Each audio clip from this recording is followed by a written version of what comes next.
filles, alors on me l'avait demandé, j'ai dit que je le ferais. Alors je commence aujourd'hui avec une petite série donc de pâte à tarte. Et comme aujourd'hui je vais refaire de la tarte normande, eh bien, je vous propose donc la recette de la pâte sablée.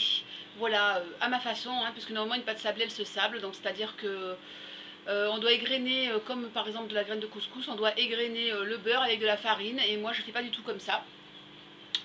Donc voilà, je vais vous proposer ça. J'avais déjà commencé à mettre dans mon petit tupperware. Voilà pourquoi j'ai pas les petits, j'ai pas les ingrédients dans des petits pots et tout.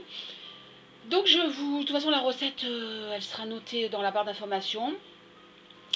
Alors là-dedans j'ai 150 grammes beurre ou margarine. Moi je prends de la margarine à 60%, donc 150 grammes. Du sucre, j'en mets 20 grammes. Sucre en poudre. Sucre glace, c'est important. Si on met du sucre glace, c'est qu'il y a une raison. Donc on ne le remplace pas par du sucre en poudre, on met du sucre glace.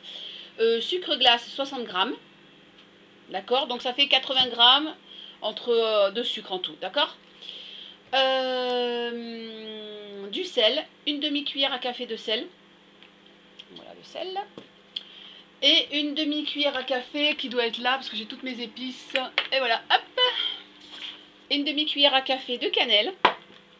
Voilà. Alors le beurre ou la margarine, bon la margarine c'est toujours mou, hein, mais le beurre donc il faut qu'il soit ce qu'on appelle en pommade, c'est-à-dire sorti du frigo avant. Donc vous voyez comme là la margarine elle est molle quoi. Voilà, vous mélangez tout ça. Donc je vais vous montrer. On prend une cuillère en bois. C'est artisanal hein, parce que je suis toute seule. Voilà. Donc on prend une cuillère en bois. On mélange les ingrédients. Voilà, ce qu'il y a, c'est que j'aurais dû peut-être attendre un peu parce que la margarine, même si c'est plus tendre, elle sort du frigo. Mon frigo, il bombarde un peu. Donc voilà, donc, mais après, ça s'amalgame. Donc vous allez voir, ça va faire une pâte. Là, c'est bien mélangé. La suite de la recette, donc on rajoute un œuf entier. Voilà, un œuf entier. On mélange bien.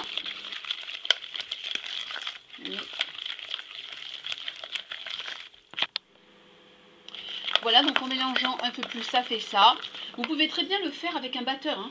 Si vous avez un batteur, vous montez votre chantilly, votre maillot ou quoi, vous pouvez très bien l'utiliser. Hein.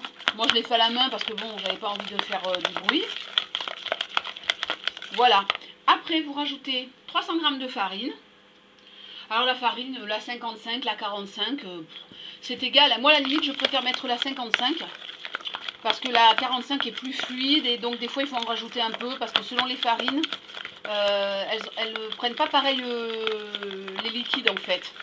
Donc voilà, moi là, j'ai pris de la 55. C'est la 55 le premier prix qu'on trouve dans tous les magasins,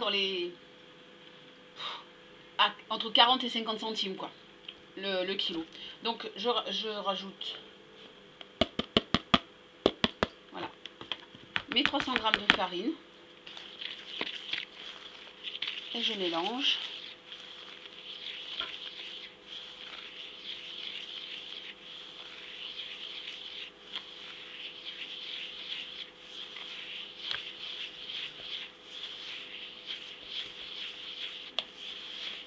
Voilà, là ça commence à devenir dur. Et après, comme on dit, il va falloir donner de sa personne.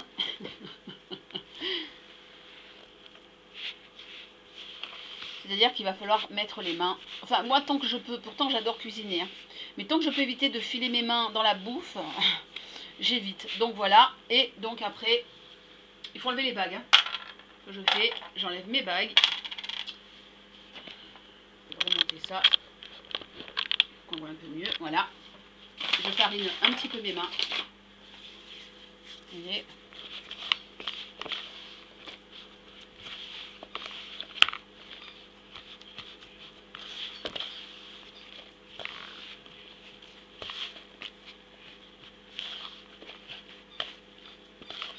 Moi j'ai mis 320 g de farine.